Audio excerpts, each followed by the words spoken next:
बिस्मिल्लाहिर्रहमानिर्रहीम। Dear students, अस्सलाम वालेकुम। Chapter number 6, another important long question, Bernoulli's equation, जो law of conservation of energy in fluid dynamics के बारे में बताती है। तो ये हमारा लेक्चर नंबर 53 है जी। तो सबसे पहले हम इस इक्वेशन को देख के देखते हैं कि बर्नौलीज इक्वेशन बता क्या रही है। ये बता रही है कि यहाँ पे प्रेशर, काइनेटिक एनर्जी और पोटेंशियल एनर्जी किसी एक सर्टेन पॉइंट पे पाइप के इनका जो सम है वो इक्वल होगा इन्हीं तीन चीज़ों के सम के किसी और पॉइंट पे। यानी आप ऐसे समझें कि अगर आप एक पाइप ले लेते हैं, उसमें एक पॉइंट पे जो इन तीन चीज़ों का सम है वो 10 है। हो सकता है कि उसमें एक की वैल्यू 6 हो, एक की 3 हो, एक की 1 हो, तो 6 जमा 3 जमा 1, 6 जमा 3 जमा 1 10 हो गई। किसी और पॉइंट पे आप फिर मेजर करते हैं, तो अगर उस सिस्टम के टोटल एनर्जी 10 है तो दूसरे पॉइंट पे भी 10 होगी। लेकिन फिर लाजमी नहीं है कि वो वे हो, फिर हो सकता है किसी की 4 हो, किसी और की 4 हो, किसी की 2 हो, लेकिन सम क्या रहेगा?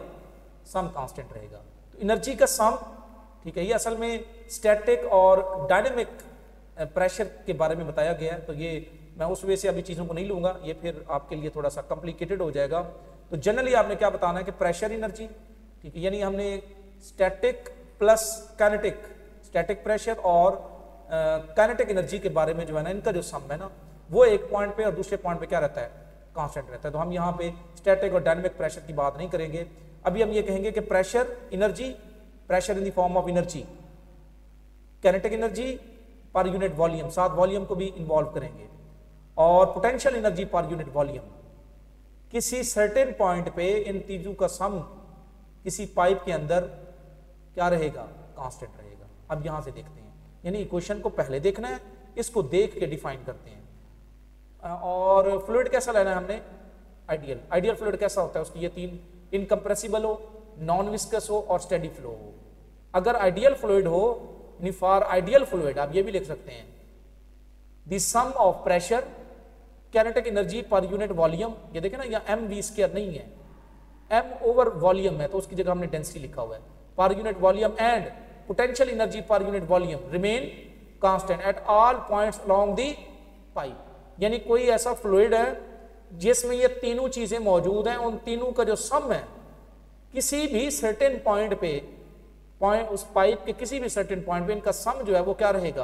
कांस्टेंट रहेगा। This is called Bernoulli's equation. Equation को देख के आप डिफाइन कर सकते हैं। आप एक आइडियल फ्लूइड ले लें, यानी इनकम्प्रेसिबल हो, नॉन विस्कस हो और स्टेडी फ्लो हो, then sum of pressure energy, kinetic energy per unit volume, potential energy per unit volume along a pipe remain constant. This is called Bernoulli's equation. यह law of conservation of energy के बारे में बताती है कि system की energy जो है वो क्या रहेगी? कांस्टेंट रहेगी फ्लूइड डायनामिक्स के अंदर। तो अब इसकी जो डेरिवेशन है उसकी तरफ हम बढ़ते हैं। तो सिंपल सी बात है, आइडियल फ्लूइड ले लिया हमने, उसमें भी इसमें भी क्या करेंगे? डायरेक्ट डायग्राम पे जाते हैं। ये देखें, इसमें भी हमने उसी तरह का पाइप लिया हुआ है, एक साइज उसका बड़ा है, एक कम है, लेकिन यहाँ पे साथ हमने हाइट भी इन्वॉल्व कर ली है। ये वाला अपर पोर्शन है, ये हाइट h1 पे है, लोअर पोर्शन हाइट h2 पे है।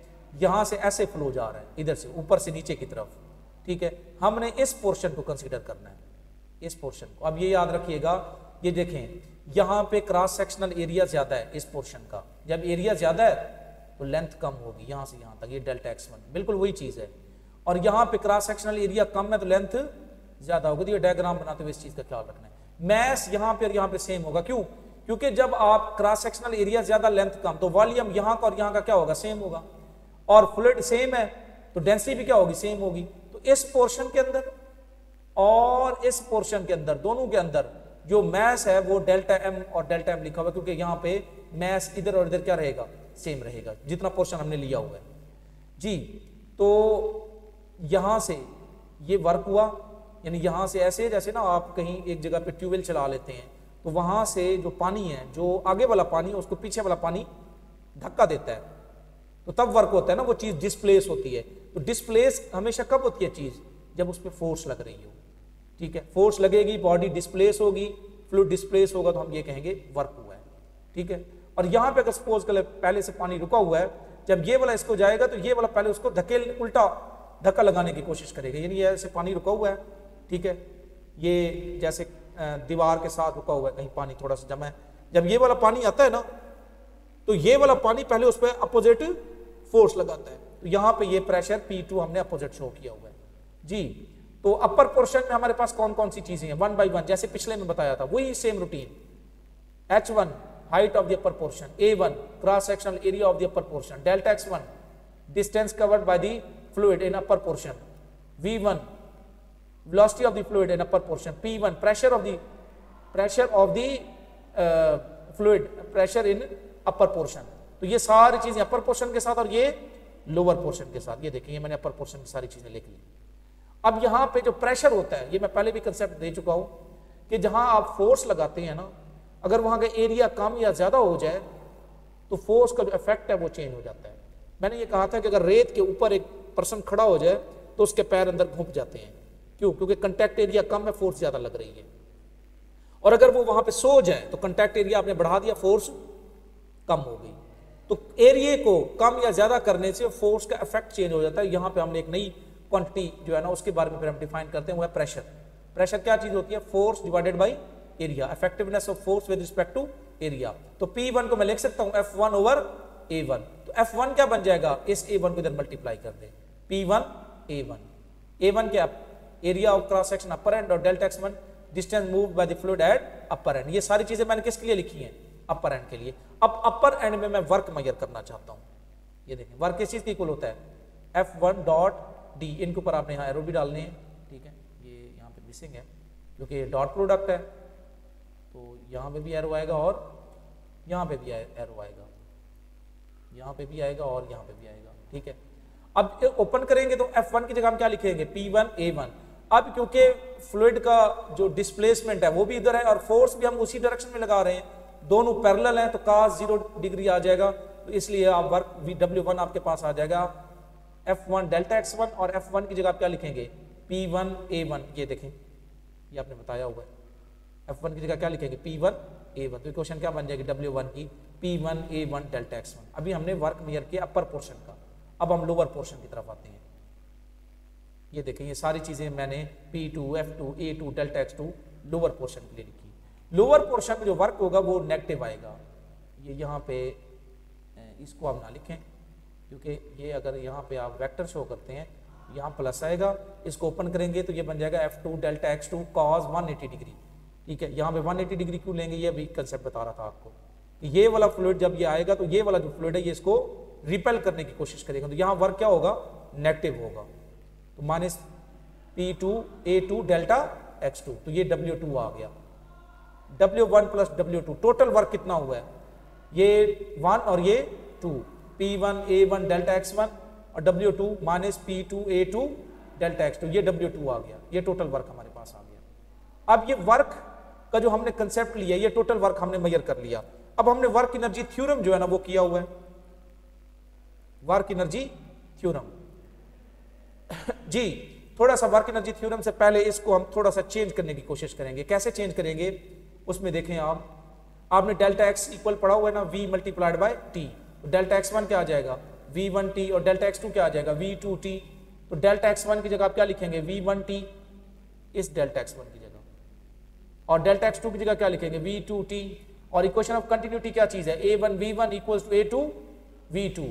और मैंने क्या बताया था कि A1 V1 या इक्वल टू A2 V2, इनको आप मल्टीप्लाई करें तो ये क्या चीज होती है? वॉल्यूम फ्लो पर सेकेंड, यानी वॉल्यूम डिवाइडेड बाई टाइम। तो वॉल्यूम डिवाइडेड बाई टाइम किस चीज के इक्वल होता है? A1 V1, ये देखें A1 V1, और ये टाइम इधर मल्टीप्लाई कर दें। यानी आप ये जो है ना यहाँ से ये याद रखनी है बात कि असल में ये जो A1 V1T लिखा हुआ है ये बेसिकली वॉल्यूम है। ये क्या चीज है? वॉल्यूम है। कैसे? A1 V1 इक्वल होता है वॉल्यूम ओवर टाइम के, ये वॉल्यूम है। ये T इधर चला गया तो क्या बन जाएगा? A1 V1T equals to volume, और ये T इधर भी मल्टीप्लाई हो जाएगा। यानी आप A1 V1T की जगह आप क्या लिखेंगे? वॉल्यूम। A2 V2T की जगह भी क्या लिखेंगे? वॉल्यूम, क्योंकि ऊपर और नीचे वाले हिस्से का वॉल्यूम क्या था? ये देखें सेम था, यहां भी और यहां भी। कैसे सेम था? एरिया ज्यादा है, लेंथ कम कर दी, एरिया कम है, लेंथ बढ़ा दी। तो वॉल्यूम जब दोनों साइड पे सेम है तो इसको 1 और 2 से लिखने की जरूरत नहीं है। तो A2 V2T की जगह आप वॉल्यूम लिख देंगे, ये वॉल्यूम आ गया। P1V minus P2V। यहाँ से वॉल्यूम को कॉमन ले लें, वर्क आ जाएगा P1 माइनस P2V। एक और काम कर दें, वॉल्यूम को मास ओवर डेंसिटी में कन्वर्ट कर दें। तो देखें इस डेरिवेशन में हमने पहले यहाँ तक वर्क टोटल मेजर किया और फिर इसको इस फॉर्मेट में कन्वर्ट कर दिया। दूसरी स्लाइड, इस स्लाइड के अंदर हमने ये काम किया। तो वर्क की क्वेश्चन क्या बन जाएगी, P1 माइनस P2 मास ओवर रो। तो ये वर्क का काम हमने मुकम्मल कर लिया। टोटल वर्क कितना होगा ये उसकी क्वेश्चन हमने बना ली। बहुत आसान सी डेरिवेशन है, इतनी मुश्किल नहीं है। वॉल्यूम की जगह हमने एम ओवर रो ले लिया। अब हमने चेंज इन काइनेटिक एनर्जी कि हमारे पास अपर और लोअर पोर्शन में काइनेटिक एनर्जी में चेंज इन काइनेटिक एनर्जी कैसे होती है, फाइनल माइनस इनिशियल। तो फाइनल क्या होगी, हाफ mv2 का स्क्वायर माइनस हाफ mv1 का square. Change in potential energy final minus initial mgh2 minus mgh1। अब law of conservation of energy क्या कहती है, work equal to change in energy. Work equal to change in energy, यानी work जो है वो equal होगा चेंज इन एनर्जी के। अब एनर्जी की यहां दो टाइप्स है, change in kinetic energy plus change in potential energy. Work की क्वेश्चन अभी आपने निकाली थी, P1 minus P2 m over rho. Change in kinetic energy की ये वाली है, ये वाली, और चेंज इन पोटेंशियल एनर्जी की ये वाली है, ये आपने यहाँ पे पुट की। अब इसको थोड़ा सा रीअरेंज कर लें, आप इनको आप रीअरेंज कर लें, आपका काम और आसान हो जाएगा। ये देखें m को यहाँ से कॉमन ले लें सब में, तो ये m कैंसिल हो जाएगा, ठीक है। ये देखें ये m को हमने कॉमन ले लिया, इधर से भी कॉमन ले लें, ये m कैंसिल हो गया। इस डेंसिटी को इन चारों टर्म्स के साथ मल्टीप्लाई कर दें, इन चारों टर्म्स के साथ, ठीक है। तो P1 और ये यहाँ पे एक इजाफी भी अभी क्वेश्चन लिख सकते हैं, डेंसिटी को मल्टीप्लाई कर दें इन सब के साथ, ठीक है, और m को यहाँ से कैंसिल कर दें। तो ये आ जाएगा 1/2 रो V2 का स्क्वायर माइनस 1/2 रो V1 का स्क्वायर प्लस रो GH2 माइनस रो GH1। अब माइनस वाली टर्म उधर ले जाएं और प्लस वाली यहीं रहने दें, ये वाली माइनस भी उधर चली जाए। तो ये आ जाएगा P1, ये माइनस वाली इधर आ गई 1/2 रो V1 का स्क्वायर, इसको भी इधर ले आए, ठीक है। और ये प्लस में है और ये भी प्लस में है, ये उसी तरह रहने दें। ये माइनस P2 इधर आ जाएगा, प्लस P2 बन जाएगा। ये क्वेश्चन रीअरेंज हो गई। अब ये 1 के साथ है, ये 2 के साथ है। ये ऐसे ही था जैसे A1 V1 equal to A2 V2। तो इन तीनों का सम अपर पोर्शन में इक्वल होगा इन तीनों का सम लोअर पोर्शन में। तो जनरली मैं क्या कहूंगा, इन तीनों का सम किसी भी पॉइंट पे क्या रहेगा, कांस्टेंट रहेगा। इसको अब 1 और 2 से लिखने की जरूरत नहीं है। P plus half rho V2 का V का square plus rho GH equals to constant, और यही वही क्वेश्चन थी जो हमने डिराइव करनी थी। तो ये था आपका बर्नौलीज इक्वेशन। इसको मैं अगर समरी वाइज बता दूं, आपने अपर पोर्शन लिया, लोअर पोर्शन लिया, इसकी तमाम चीजें यहाँ पे बता दी। वर्क मेजर किया अपर पोर्शन का, फिर वर्क मेजर किया लोअर पोर्शन का, यही वर्क आएगा लेकिन यहाँ माइनस के साथ आ जाएगा। टोटल वर्क जब आपने मेजर किया, ये इक्वेशन आ गई। इस टोटल वर्क में आपने इस इक्वेशन को A1 डेल्टा x1 को A2 डेल्टा x2 को इस मेथड के थ्रू चेंज करके वॉल्यूम में लिया। वॉल्यूम कांस्टेंट है, वॉल्यूम की जगह आपने मास ओवर रो लिख दिया, ये इक्वेशन बन गई। उसके बाद आपने लिखा कि work equal to change in energy. तो चेंज इन एनर्जी में दो चीजें होती हैं, change in kinetic energy plus change in potential energy. ये चेंज इन काइनेटिक एनर्जी है, ये चेंज इन पोटेंशियल एनर्जी। इसको यहाँ पे लिखा, मैसेज को बाहर निकाल के कैंसिल कर दिया और डेंसिटी को इन चार टर्म्स के साथ मल्टीप्लाई किया। फिर माइनस वाली टर्म इधर ले गए और ये वाली माइनस वाली टर्म इधर आ गई, तो ये सारी टर्म पॉजिटिव होगी। ये देखें 1 वाली एक साइड पे चली गई है और 2 वाली दूसरी साइड पे। इन तीनों का जो सम है, pressure plus kinetic energy per unit volume, ये देखें ना mgh नहीं है, रो gh है, यानी m over rho, m over volume, kinetic energy per unit volume and potential energy per unit volume at any point equals to constant. ये law of conservation of energy के बारे में ये क्वेश्चन बताती है, बहुत आसान है। इसी से रिलेटेड इसकी एप्लीकेशंस भी हैं। तो ये डेरिवेशन आपने बहुत अच्छे तरीके से करनी है। मैंने सिंपल से स्टेप्स भी दरमियान में बता दिए कि इन चीज़ों का ख्याल रखना है। डायग्राम आपकी बिल्कुल क्लियर होनी चाहिए, डेफिनेशन, सारा वर्क जो है ना, मेन आपका जो काम है वो वर्क की क्वेश्चन है जो आपने प्रूव करनी थी, ये वाली। जब यहाँ तक पहुँच जाए तो आगे 1 या 2 स्टेप्स हैं यहाँ तक पहुँचने के। ये था आपका आज का लॉन्ग क्वेश्चन। उम्मीद है कि बड़े सिंपल से स्टेप्स हैं। ये आपको तभी समझ आएगी जब आप ये डेरिवेशन समझें, मुकम्मल लेक्चर सुने, 2 या 3 दफ़ा इसको खुद प्रैक्टिस करें, तब आपके इजीली जो है ना ये डेरिवेशन तक पहुंच जाएंगे। ओके।